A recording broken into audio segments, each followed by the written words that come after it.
Te damos muchas gracias, Señor, por este sábado, porque a pesar de que tenemos tantas dificultades y problemas durante la semana, Señor, tú siempre provees de lo necesario para este día sábado estar en tu casa.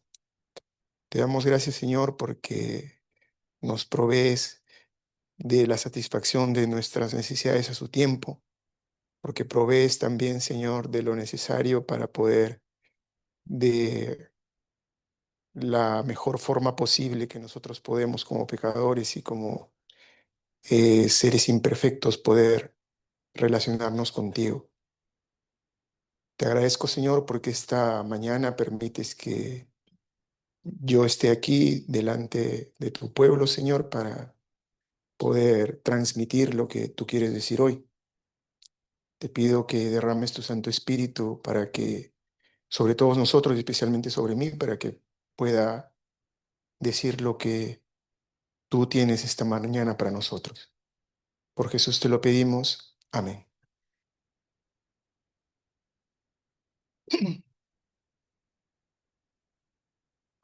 Buenos días a todos nuevamente. ¿Puedes ponerlo desde el inicio, por favor? Esta semana he tenido una semana un poco difícil, digamos, porque he tenido, además de mucho trabajo, muchas otras cosas que resolver. Entonces, parece que a veces cuando intentamos hacer algo para Dios, las cosas se complican un poco, ¿no? Eh, Vamos a comenzar abriendo nuestras Biblias en el libro de Deuteronomio, el capítulo 4, los versículos del 4 al 6 que yo voy a leer ahora,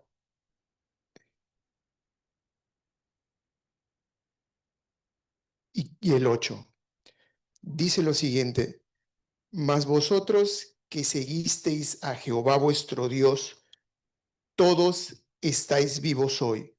Mirad, yo os he enseñado estatutos y decretos como Jehová mi Dios me mandó, para que hagáis así en medio de la tierra en la cual entráis para tomar posesión de ella. Guardadlos, pues, y ponedlos por obra, porque esta es vuestra sabiduría y vuestra inteligencia ante los ojos de los pueblos, los cuales oirán todos tus estatutos y dirán: ciertamente pueblo sabio y entendido, nación grande es esta. Y el 8.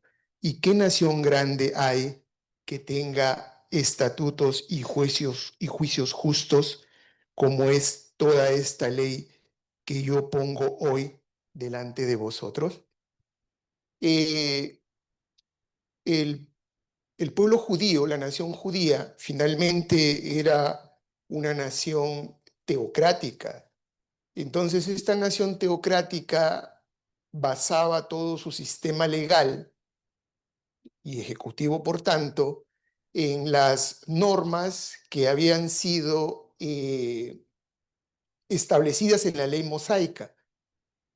Cuando se revisa la historia y cuando se revisa la ley actual, se plantea que la ley judía del tiempo de Jesús era una ley que proveía al acusado de la mayor benevolencia que podía proveer otra ley y de un sistema tan avanzado y definido como no había otro. Cuando Jesús fue condenado, cuando fue juzgado, no solo fue juzgado bajo la ley judía, como vamos a ver en la presentación, también fue juzgado, finalmente condenado por la ley romana. La ley romana no era menor que la ley judía. Ciertamente los juristas y los historiadores describen a la ley romana como una ley muy avanzada, sobre todo en el derecho privado, menos en el derecho penal, pero era una ley bastante, digamos, ordenada y sistematizada para garantizar al acusado un juicio justo. Miren, este es un documento que está publicado en esta revista, que es una de las revistas más antiguas de leyes de los Estados Unidos, y este es un jurista que no es necesariamente religioso. Y esta publicación se basa, o mejor dicho, analiza desde el punto de vista jurídico lo que pasa en el juicio de Jesús. Eh, Perdón que no he podido y no he tenido mucho tiempo de traducir esto, pero también lo voy a traducir ahora y el que sepa más inglés que yo seguramente, si encuentra algún defecto, pues me corrige libremente. Dice, dos de los más grandes y justos sistemas de administración judicial, perdón, de sistemas de política administrativa y judicial que jamás habían existido, se juntaron o se encontraron y unieron en los momentos trágicos para abordar la muerte del Hijo de Dios. Esto es lo que resume en la introducción todo este análisis jurídico. Cuando nosotros miramos la historia de Jesús en la tierra, valga la redundancia, tiene un punto de corte, porque Jesús ya había hecho muchos milagros, no era precisamente políticamente correcto, como todos sabemos, porque iba frontalmente contra todos los fariseos, contra los saduceos, etcétera, etcétera. No los llamaba hipócritas. Políticamente correcto no era, esto es cierto. Pero miren lo que dice aquí. Cuando Jesús resucita a Lázaro, esto está en Conspiraciones Sacerdotales, en el Deseo de todas las gentes, este milagro había demostrado plenamente su dominio sobre la muerte y el sepulcro. Este gran milagro era la evidencia máxima que ofrecía Dios a los hombres en prueba de que había enviado a su Hijo al mundo para salvarlo. Este milagro tuvo un impacto en toda la población que en ese momento vivía allí, en los testigos, que incluso dentro de estos testigos habían oficiales de los fariseos, habían espías, y como vamos a ver más adelante, también habían espías romanos. También sobre los saduceos hasta ese momento, según lo que describe Elena de White, no tenían digamos, un odio acérrimo tan intenso como el que tenían los fariseos. Pero los saduceos creían, o mejor dicho, no creían en la resurrección. Entonces el hecho de que Jesús haya resucitado a Lázaro era un impacto sobre los fundamentos que prácticamente sostenían la doctrina de los saduceos. Y allí su odio aumenta y se suman al deseo de matar a Jesús. En los fariseos reconocían que la resurrección de Lázaro era una evidencia de que Jesús era el Mesías. Eso sí que lo reconocían, ¿eh? Pero también reconocían que los testigos que estaban creyendo más en Jesús, además de eso, iban tras de él. Es decir, las multitudes lo seguían, pero adicionalmente esto traía como consecuencia el detrimento del poder y la influencia que los fariseos tenían. Es decir, su autoridad disminuía y por tanto también deciden matarlo. Esto pasa aproximadamente 6 meses antes de la muerte de Jesús.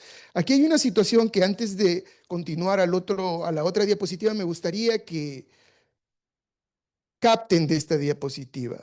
Los saduceos y los fariseos eran dos sectas que estaban encontradas. No se podían ver en pintura ninguno de los dos, porque se odiaban, precisamente porque eran sectas rivales y porque tenían, además, digamos, doctrinas diferentes. Pero en razón de esto, es decir, del objetivo común de matar a Jesús, se unifican. Luego, inmediatamente de la resurrección de Lázaro, se llama al concilio.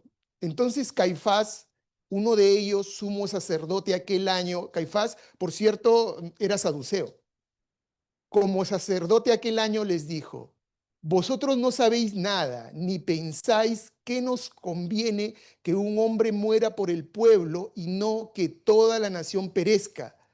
Esto no lo dijo por sí mismo, sino que como era el sumo sacerdote aquel año, profetizó que Jesús había de morir por la nación, así que desde aquel día, o sea, más o menos 6 meses antes, acordaron matarlo. Entonces, según Elena de Huay, en este concilio, los enemigos de Cristo, o sea, había una lucha en este concilio en realidad. O sea, el Espíritu Santo había impresionado las mentes de los que estaban en el concilio, pero además también las potestades satánicas intentaban dominarlos. Pero aquí hay una cuestión que me gustaría que presten mucha atención, que es esta parte de aquí. Nos conviene que un hombre muera por el pueblo y no que toda la nación perezca, dice aquí. Si nosotros intentamos entender esta afirmación, vamos a poder entender esta definición, que es una definición actual. Esta definición de razón de Estado no es sino las medidas que adopta un gobierno para poder garantizar o para poder establecer o para poder mantener el bienestar de una nación. Es lo que pasó, por ejemplo, en el COVID, que a todos el mundo nos encerraron. Era una razón de Estado, era ciertamente ilegal porque en el año 2021 el Tribunal Constitucional dijo que esa ley había sido ilegal. Yo particularmente, como sabéis, yo apoyé la medida porque yo estaba trabajando mucho y no había espacio para más.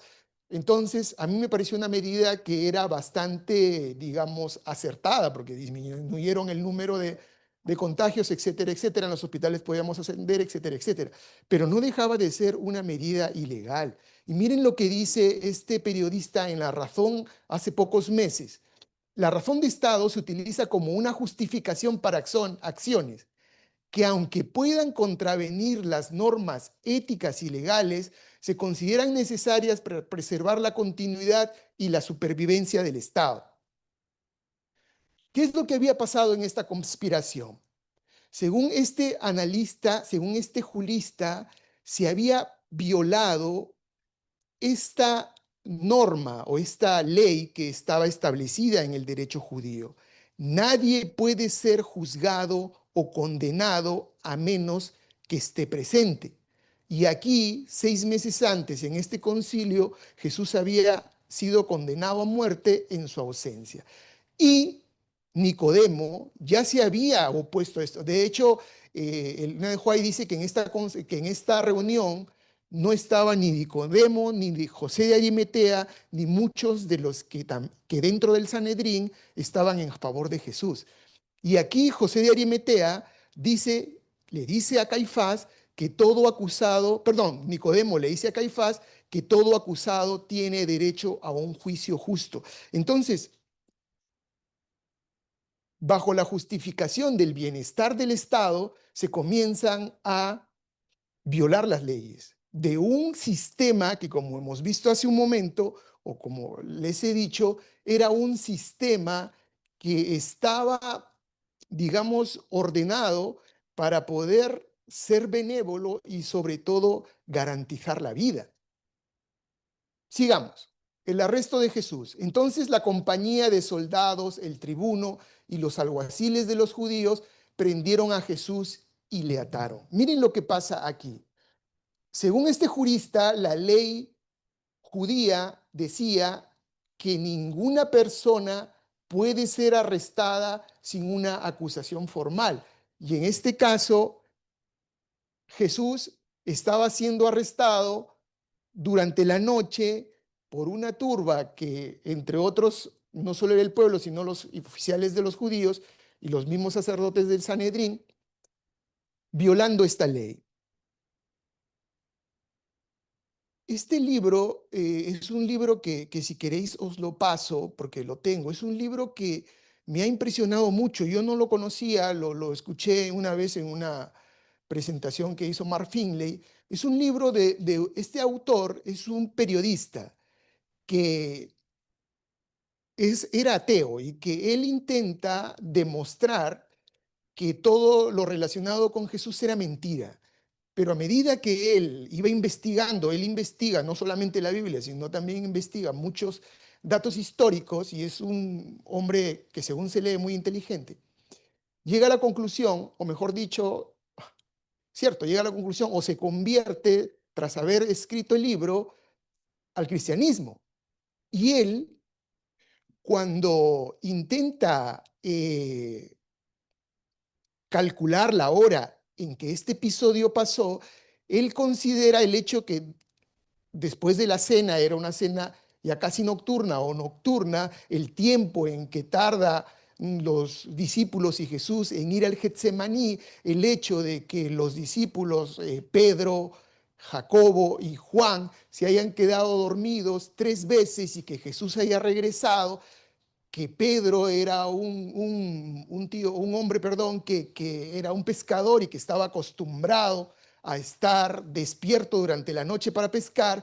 Entonces él concluye, considerando todas estas afirmaciones, de que esto, además de lo que los historiadores decían, de que el arresto fue justo antes del día en que lo crucificaron, fue más allá de las 23:30 horas. Entonces, perdón, ¿cuáles fueron los cargos? A Jesús lo condenan dos tribunales. Es condenado en dos jurisdicciones. Una jurisdicción religiosa, cuyo tribunal era el Sanedrín, acusado de blasfemia, y lo condena una jurisdicción penal, cuyo tribunal no existía en realidad porque era el pretor. Ahora vamos a decir qué es el pretor y quién lo era, acusado por un delito de sedición. Desde el punto de vista de la ley judía, el delito de blasfemia se castigaba con la muerte. Desde el punto de vista de la ley romana, el delito de sedición también. La definición que hacen, si queréis estas referencias yo las tengo, si las queréis yo os la paso, no hay problema. Entonces, este es digamos, un discurso que hace Vidal para que sea aceptado en la Academia Gallega de Jurisprudencia y Legislación. O sea, estos son análisis puramente jurídicos respecto a este tema. Entonces, él define aquí que la blasfemia entre los hebreos significaba reproche, desprecio del judaísmo, burla de palabra o de obra contra Dios en sí o en las cosas que le eran sagradas, como su pueblo, su templo, sus jefes o la tierra santa. Entonces, si nosotros podríamos, claro, el tiempo no nos va a alcanzar, ya vamos 15 minutos, voy a avanzar rápido. Si nosotros podríamos revisar todo esto, podríamos ver, por ejemplo, que en este episodio de Jeremías fue condenado a muerte, fue declarado reo de muerte porque había profetizado contra el templo de la ciudad. La ciudad se considera santa y el templo también. Y en el tercer mandamiento, cuando era también, digamos, profanado, la pena era de muerte por lapidación, según lo que dice el libro de Levíticos. Entonces, respecto de la sedición, este es un artículo que por razones políticas en España ha sido abolido el año pasado, o me parece en el 2023, pero es básicamente lo que define la sedición, que fundamentalmente se define amparada en una comparación con la rebelión. Dice aquí, alzamiento público y tumultario para impedir a la autoridad o a funcionario público por la fuerza o por las vías legales la aplicación de leyes o la ejecución de actos. En otras palabras, es de alguna forma impedir que el gobierno o el Estado funcione normalmente, sin violencia y sin ser tan organizado o armado como una rebelión. Entonces, el derecho romano definía a esto como el perduello, que abarcaba ampliamente los atentados contra el Estado y la pena era la pena por crucifixión. En otras palabras, lo que se había planteado como acusaciones para Jesús eran acusaciones con penas capitales, ¿no? Entonces, aquí cuando Jesús es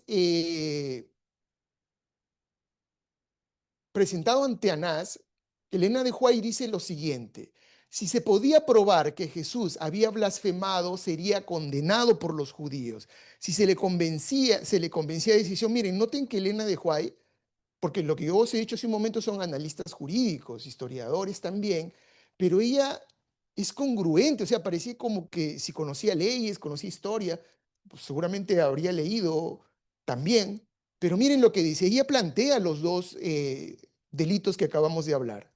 Dicen, si se podría probar que Jesús había blasfemado, sería condenado por los judíos. Si se le convencía de sedición, esto aseguraría su condena por los romanos.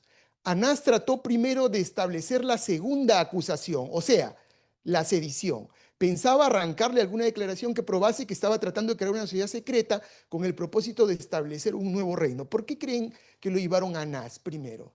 Lo llevaron a Anás porque Anás, de hecho, ya no era en ese momento el sumo sacerdote, lo era Caifás, que era su yerno, pero Anás había sido, digamos, depuesto por los romanos y en una intención de hacer todo en contra de los romanos, de lo que no les guste, entonces la turba lo lleva primero a Anás. Pero Anás también era un tío muy, perdón, un hombre muy, lo siento, es que es un lenguaje muy coloquial.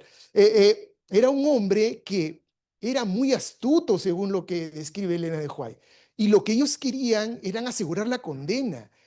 Y demostrando su astucia, lo que hace Anás es acusar a Jesús de sedición, porque, principalmente porque él sabía que por blasfemia ellos no lo podían matar.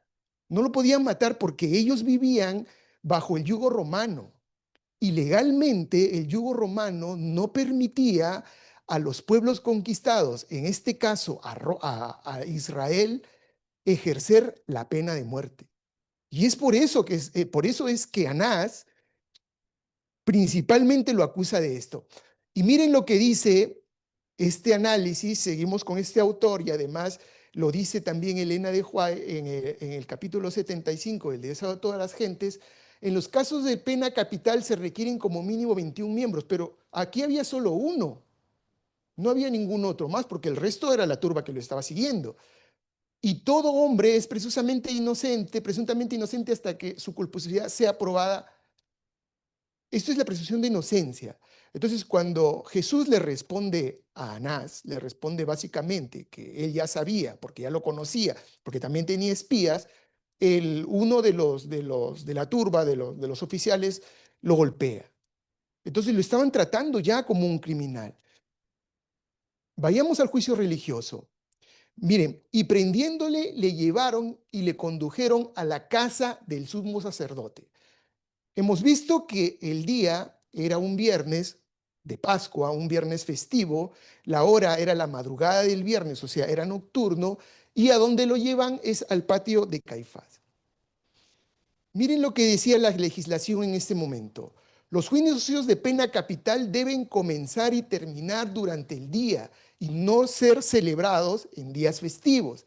El Sanedrín debe reunirse en la sala de las piedras labradas del templo y no reunirse en la casa del sumo sacerdote.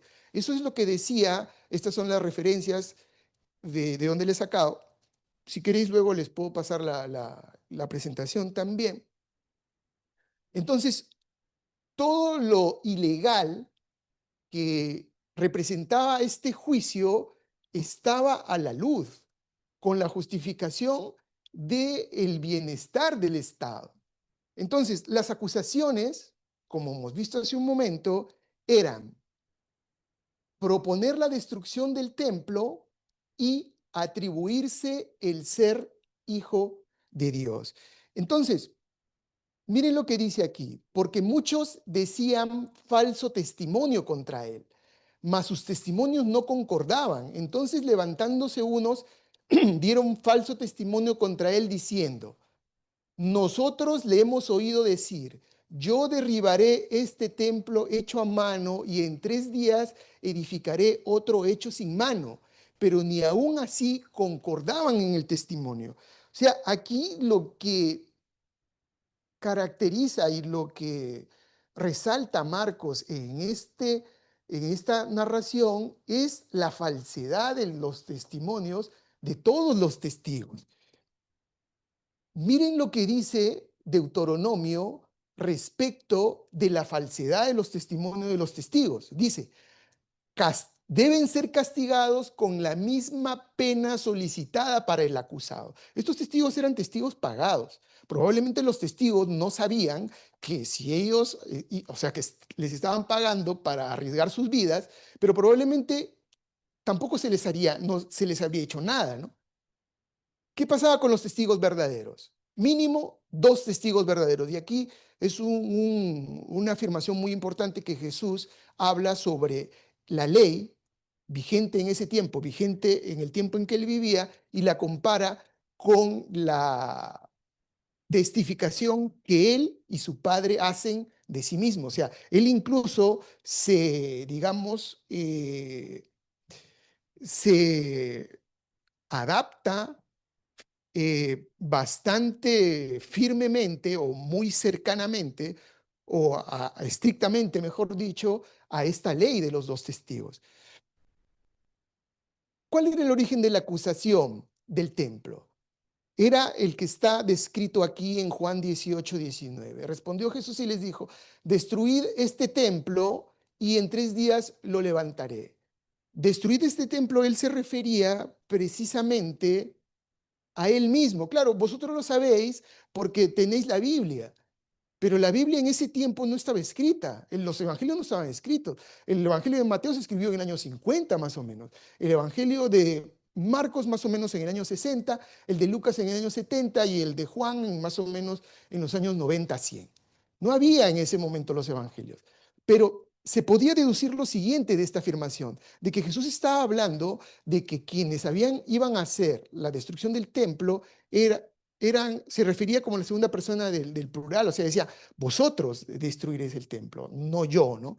Y él había demostrado ampliamente en su vida de que él, como los judíos, y además no solo como los judíos, también como los romanos, porque los romanos querían mucho el templo porque ellos habían contribuido también a su reconstrucción durante el gobierno de Herodes el Grande, quería también el templo y lo consideraba incluso un elemento tan santo que lo purificó cuando llegó a Jerusalén.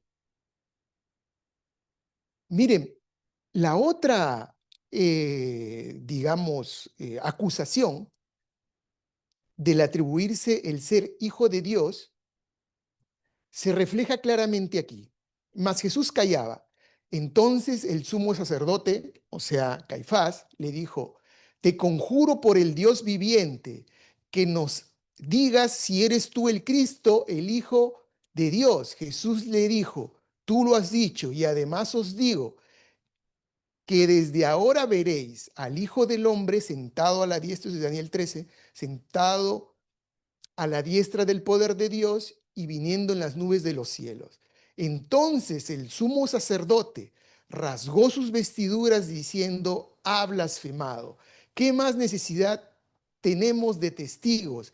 He aquí, ahora mismo habéis oído su blasfemia. ¿Qué os parece?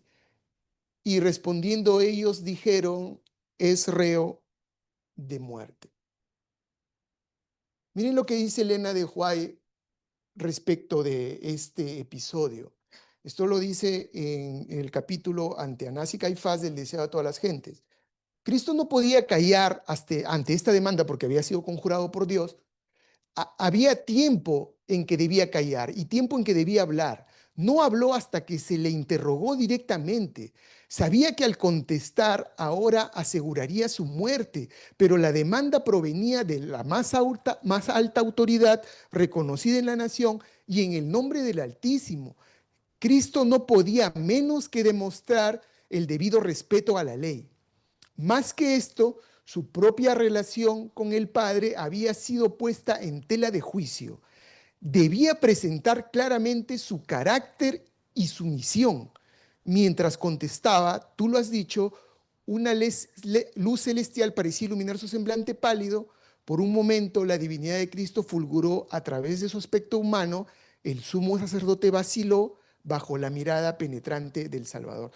Tenía que responder Jesús porque lo habían conjurado en nombre de Dios y además porque si no respondía, no iba a poner énfasis en lo que realmente era toda su misión, que era toda su obra, ¿no? O sea, el Hijo de Dios, que era lo único por lo cual se podía salvar al hombre a través de su muerte.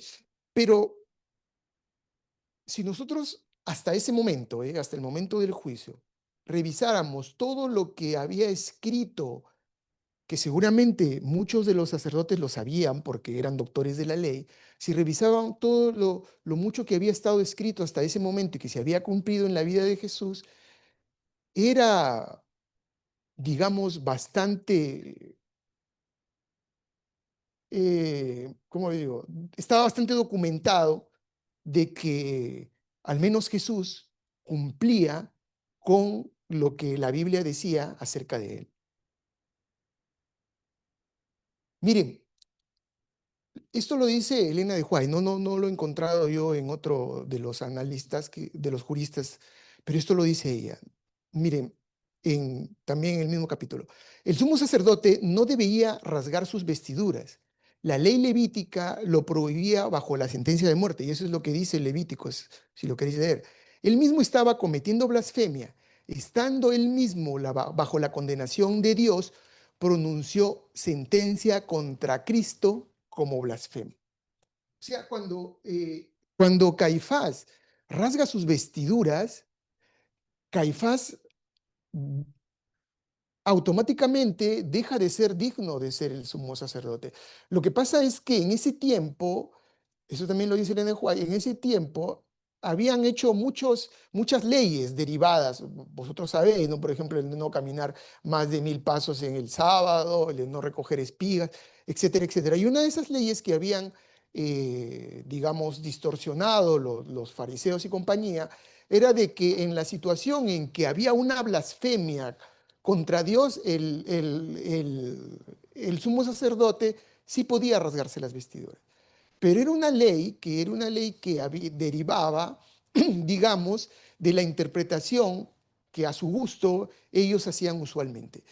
Desde el punto de vista legal, en este episodio, Caifás no tenía, obviamente tampoco podía actuar como fiscal, como procurador, digamos, pero tampoco podía llamar al acusado a testificar contra sí mismo, y es lo que él hace, lo conjura a que testifique contra sí mismo. Y lo que pasa inmediatamente o posteriormente en ese momento, no, posteriormente no, inmediatamente, es que lo condenan como reo de muerte, pero la ley decía que cuando existía un veredicto de culpabilidad, sobre todo en una pena capital, no podía ser pronunciado hasta un día después de concluir el juicio. Sin embargo, si cuando había un juicio, por ejemplo, por deudas, sí se podía dar el veredicto en ese momento. Pero en estos casos no, porque se sugería que los eh, miembros del Sanedrín hagan ayuno un día y, y al día posterior emitir el veredicto. Habían irregularidades además en este juicio. No había en ningún lado lo que ellos pregonaban o lo que el sistema de leyes israelita pregonaba, que era defender al reo. No había ningún juez que se posicionó en su defensa. Incluso hay algunos historiadores que decían que cuando la ley judía condenada por unanimidad, inmediatamente el reo debería ser liberado porque parecía más bien un linchamiento, más que un juicio. Y porque solo hubo testigos en su contra y ninguno a su favor. Posteriormente le hicieron un nuevo juicio, probablemente durante la mañana le hicieron un juicio probablemente para justificar que el juicio había sido ilegal porque había sido por la noche, y apareció un testigo inesperado. Entonces, la ley judía decía que cuando había un reo de muerte, o sea, un acusado de muerte, cualquier evidencia a favor del acusado debía ser aceptada libremente en cualquier momento del juicio, incluso en el momento en el que el reo iba a ser lapidado. Entonces, cuando terminaba el juicio, un grupo de personas salían, por ejemplo, a un lugar no muy lejano. Había un miembro, no sé si era un miembro del Sanedrín o era, no, porque eso no lo especifican, un miembro, un oficial probablemente, se ponía con una bandera en la puerta. Entonces, el grupo se alejaba para lapidar al acusado, en este caso al condenado, y el Sanedrín todavía estaba reunido. Y si en ese momento aparecía un personaje o un testigo que tenía algún argumento a favor del reo y que lo liberaba, entonces la persona que estaba en la puerta tenía una bandera y la bandera la agitaba y los que iban a lapidar al acusado o al condenado detenían la lapidación. Por eso decían esto, el Sanedrín estaba hecho para salvar y no para destruir la vida. Y miren lo que pasa aquí. Me gustaría que leamos Mateo 27, del 3 al 5. A ver si alguien lo puede leer.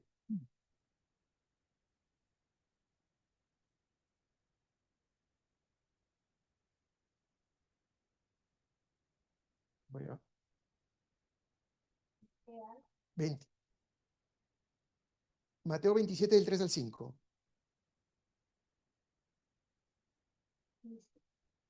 Entonces Judas, el que le había entregado, viendo que era condenado, devolvió arrepentido las 30 piezas de plata a los principales sacerdotes y a los ancianos.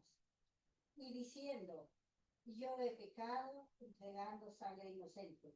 Mas ellos dijeron, ¿qué nos importa a nosotros? Allá tú.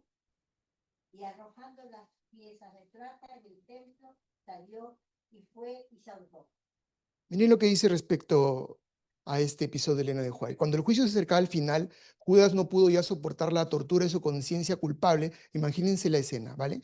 De repente una voz ronca cruzó la sala, haciéndose estremecer de terror todos los corazones.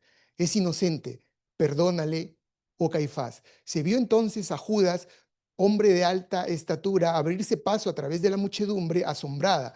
Su rostro estaba pálido y desencajado, y había en su frente gruesas gotas de sudor corriendo hacia el sitial del juez. Arrojó delante del sumo sacerdote las piezas de plata que habían sido el precio de la entrega de su señor. Haciéndose vivamente del manto de Caifás, le imploró que soltase a Jesús y declaró, como un juicio a su favor, que no había, perdón, como un testigo a su favor, que no había hecho nada digno de muerte. Ya os he dicho que era necesario que la pena de muerte sea refrendada por el gobierno civil en ese momento, porque el gobierno religioso, en este caso Israel, no tenía esa capacidad para cumplir estas penas. Entonces, cuando Jesús es llevado a Poncio Pilatos, es acusado de amotinar al pueblo, de prohibir dar tributos al César y de atribuirse al el ser el Mesías rey. Poncio Pilatos era un personaje, probablemente el personaje más famoso del Imperio Romano, incluso más que César, que venía de una buena familia. Los historiadores dicen que él había sido un militar instruido. Él tenía la figura de ser gobernador, porque era el gobernador de Judea y en ese tiempo era así, de ser procurador y de ser pretor, es decir, de representar la parte ejecutiva del gobierno, pero también la parte legal del gobierno. era un militar despiadado porque él había disipado dos rebeliones, una en el año 26 después de Cristo, o sea, antes de su muerte, y otra después de él. O sea, los historiadores, así en frío, no pueden comprender. Si vosotros podéis buscar en YouTube, un documental de National History, que es un documental donde hablan historiadores, no pueden comprender cómo él cambia de actitud, porque era despiadado él. Entonces, en la rebelión del 26, él había introducido espías entre los rebeldes, y en un momento dado, cuando los rebeldes se van a levantar, los espías que estaban vestidos de israelíes, los matan.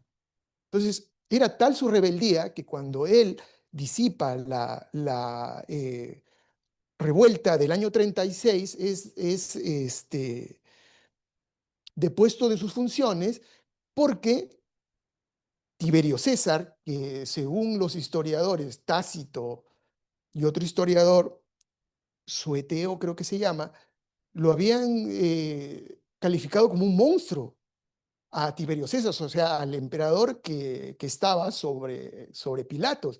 Pero él lo destituye porque consideraba que Pilatos, o porque sus métodos de Pilatos eran demasiado cruentos, demasiado salvajes. ¿Se imaginan cómo era Pilatos? Pero miren lo que pasa aquí.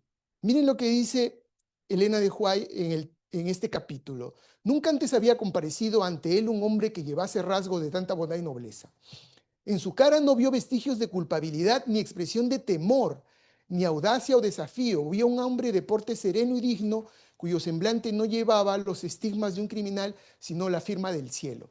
La apariencia que Jesús hizo de Jesús, perdón, hizo una impresión favorable en Pilato. Su naturaleza mejor fue despertada. Había oído hablar de Jesús y de sus obras. Su esposa le había contado algo de los prodigios realizados por el profeta Galileo, que sanaba a los enfermos, resucitaba a los muertos. Ahora esto revivía como un sueño en su mente. Recordaba rumores que había oído de diversas fuentes. En otras palabras, la influencia de Jesús convierte a Pilatos. No solo o sea, el hecho de ver a Jesús lo convierte, pero no solo era, porque la historia y la Biblia hace mucho resalte respecto de la influencia de la mujer, pero ciertamente su mujer también lo hace, pero no solo su mujer, el mismo Jesús. ¿Qué pasa con estos delitos? Estos delitos a él no les presta atención, porque Pilatos dice aquí, y les dijo, ¿qué acusación traéis contra este hombre? Tenía espías, porque Pilatos ya lo conocía, porque su mujer ya le había hablado. O sea, estos delitos a él no le interesaban, perdón, oh, oh, a él no le interesaban porque él ya sabía que eran delitos falsos. O sea,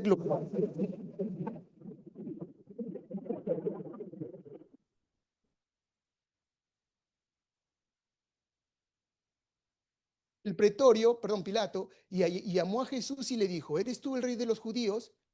Respondió Jesús, mi reino no es de este mundo, si mi reino fuera de este mundo, mis servidores esperarían para que yo no fuera entregado a los judíos, pero mi reino no es de aquí. Esto no era una coartada, porque Jesús lo había dicho durante todo su ministerio, que su reino no era de este mundo. Ya lo había dicho a los que lo escuchaban en algún momento, se lo había dicho a Nicodemo, y la prueba más fehaciente de que esta acusación era cuando él en la alimentación de los 5.000 es tratado de hacer rey, ¿no? Y entonces Jesús sale corriendo. Entonces, miren, entonces, ¿qué pasa? ¿Por qué Jesús es condenado cuando Pilatos en 3 ocasiones ya lo había declarado inocente, porque no había encontrado ningún delito? Pero recuerden que Pilato era el procurador. O sea, el procurador es un fiscal, pero además era el juez. O sea, lo que decía Pilatos finalmente era una sentencia. Y Pilatos inicialmente ya había dado un veredicto y había dicho que Jesús era inocente. Pero a pesar de eso, lo azota. Y de ahí lo vuelve a azotar y lo vuelve perdón, y lo viste como rey, etcétera, ¿no? Miren lo que dice aquí. este jurista en esa revista. A pesar de que Pilato absuelve a Jesús, decisión que solo podía ser revertida por una apelación porque él era el juez, o sea, aquí había una sentencia, y legalmente, porque en contra de la sentencia, él lo azota. El azotamiento en sí mismo era un veredicto ejecutado, es decir, imaginemos que ya lo había azotado legalmente. El hecho de azotarlo ya estaba cumpliendo la ejecución de un veredicto y ponía una barrera para futuros procedimientos. ¿Por qué? Miren lo que dice esto. Dice, nuestra máxima que ningún hombre puede ser condenado por dos veces por el mismo delito o por el mismo crimen proviene de hacia nosotros de la ley romana, porque eso ya existía. O sea, el hecho de que Jesús haya sido luego primero condenado y luego, perdón, primero azotado y luego procesado, iba en contra de las leyes romanas. Aquí estamos en el gobierno, en las leyes romanas. Pero miren lo que pasaba con Pilatos. El Espíritu Santo estaba contendiendo con Pilato. Pilato deseaba conocer la verdad, su espíritu estaba confuso, escuchó ávidamente las palabras del Salvador y su corazón fue conmovido por un gran anhelo de saber lo que era realmente la verdad y cómo podía obtenerla. ¿Qué cosa es verdad?, preguntó, pero no esperó la respuesta. El tumulto del exterior le hizo recordar los intereses del momento. Y eso es lo que les acabo de decir hace un momento, de que Pilatos estaba luchando con el Espíritu Santo. Y Jesús estaba intentando convencerlo. Y además, según Elena de White, en este capítulo cuenta de que el sueño que tiene la mujer de Pilato, que se llamaba Claudia, el sueño que tiene es todo el resumen del proceso de Jesús, desde su arresto hasta que sube a los cielos y se sienta en su trono. Todo ese proceso, según Elena de White, lo ve. Miren, entonces, ¿por qué fue condenado? Fue condenado por lo siguiente. Desde entonces procuraba Pilato soltarle, porque Pilatos ya sabía que él no era culpable. Pero los judíos daban voces diciendo, si a este sueltas, no eres amigo de César. Todo el que se hace rey a César se opone. Entonces Pilato, oyendo esto, llevó fuera a Jesús y se sentó en el tribunal, en el lugar llamado el Enlosado, en hebreo Gábata. Era la preparación de la Pascua y como la hora sexta. Entonces dijo a los judíos, he aquí vuestro rey. Pero ellos gritaron, fuera, fuera, crucifícale. Pilato les dijo, a vuestro rey he de crucificar. He de crucificar, respondiendo a los principales sacerdotes, qué lamentable esta afirmación, ¿no? Dicen, no tenemos más rey que César. Miren lo que dice Elena de White en este capítulo. Pilato anhelaba librar a Jesús, pero vio que no podía hacerlo y conservar su puesto y sus honores. Antes que perder su poder mundanal, prefirió sacrificar una vida inocente. Al final, quien lo condena es un político inhumano que lo único que quería era mantener su puesto. Esa es la razón por la que por la que Jesús fue condenado. No se pudo probar nada de lo que se le acusaba. Y miren, respecto del pueblo, al escoger así, o sea, respecto a los judíos, un gobernante pagano, una nación judía se retiraba de la teocracia, rechazaba a Dios como su rey, de ahí en adelante no tendría libertador, no tendría otro rey sino a César. A esto habían conducido al pueblo los sacerdotes y maestros, eran responsables de esto y de los temibles resultados que siguieron. El pecado de la nación y su ruina se debieron a sus dirigentes religiosos, porque en el en una parte comenta de que la turba estaba tan eufórica porque estaban poseídos y porque en medio de esa turba también habían demonios. Pero quienes asusaban a la turba eran los dirigentes. Es decir, quienes asusaban a la iglesia judía eran sus dirigentes. Podemos dejarlo aquí porque falta un pelín, pero ya es. Vamos a terminar aquí, ¿vale? Porque hay un poco más todavía, pero ya ha pasado bastante tiempo. Vamos a hacer un análisis de esto para terminar aquí, ¿vale? Miren, porque veo que seguramente ya tenéis hambre. Miren, la condena de Jesús nace de una conspiración que no es otra cosa como una razón de Estado. Se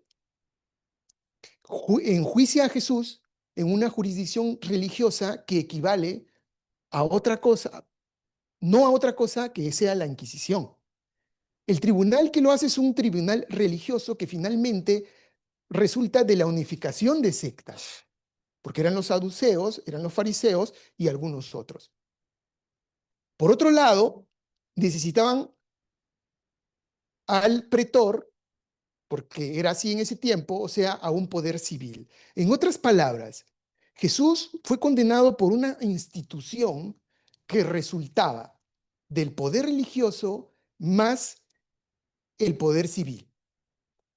Miren lo que dice Apocalipsis 17, 1, 2 respecto de esto. Vino entonces uno de los 7 ángeles que tenían las 7 copas y habló conmigo diciéndome, ven aquí, ven acá, perdón, y te mostraré la sentencia contra la gran ramera. Y aquí define a la gran ramera, la que está sentada sobre muchas aguas, con la cual han fornicado los reyes de la tierra, y los moradores de la tierra se han embriagado con el vino de su fornicación.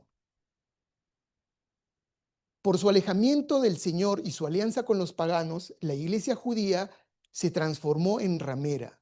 Roma se corrompió de igual manera al buscar el apoyo de los poderes mundanos y por consiguiente recibe la misma condenación.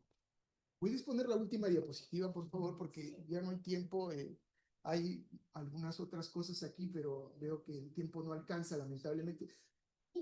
Quizá lo podamos ver en otro momento, pero ya es bastante tarde. Podríamos dejarlo para una segunda parte, pero me gustaría esto, que esta es la última diapositiva, ¿vale?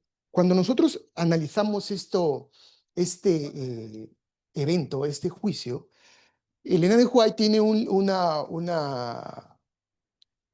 hay una revista que no está traducida al castellano, que está en inglés, la Review and Herald. Es una revista donde ella comenta de que todo lo que pasa, de que todo el juicio que se le hace a Jesús se va a repetir exactamente en el último tiempo. Y que todas los que creen o sea, todos los cristianos, obviamente los cristianos, digamos, reales, que confían en Jesús, van a padecer lo mismo que Jesús ha padecido. Y que una unión entre el poder civil y el poder religioso, yo tenía aquí unas diapositivas para mostrarles lo que eso ya está existiendo y cada vez más, era finalmente lo que iba a condenar a estos justos.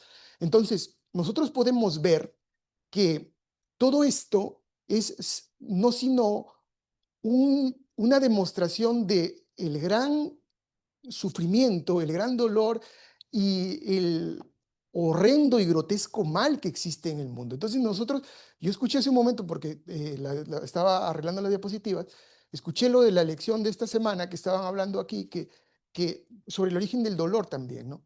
Entonces, cuando nosotros hablamos sobre el origen del dolor, muchas veces intentamos darle una explicación al dolor, pero eso es riesgoso, porque si nosotros le damos una explicación al dolor, probablemente también lo estemos justificando. En contraposición, lo que nosotros tendríamos que hacer es mirar lo que Dios nos da. O sea, en otras palabras, mirar la alternativa al sufrimiento, al dolor, al pecado, que es lo que Dios nos da. Miren, cuando Jesús estaba en el Getsemaní, que es en realidad lo que, según cuando revisamos toda la historia de Jesús, es lo que él peor padeció, porque como vimos hace un momento, cuando una de las cosas que impresionan a Pilatos es la serenidad, la nobleza de rostro de Jesús, pero vosotros os imagináis que estar en medio de un juicio, siendo golpeado, siendo coronado de espinas, ¿cómo os digo? Sí, con una capa púrpura, en medio de toda esa gente, cualquiera no puede estar sereno, es imposible. Pero miren lo que pasó aquí. Jesús dice así: ya había orado 3 veces para que pase la copa, pero la copa no había pasado, no pasó, murió. Pero miren cuál es la respuesta a esta oración. Y se le apareció un ángel del cielo para fortalecerle.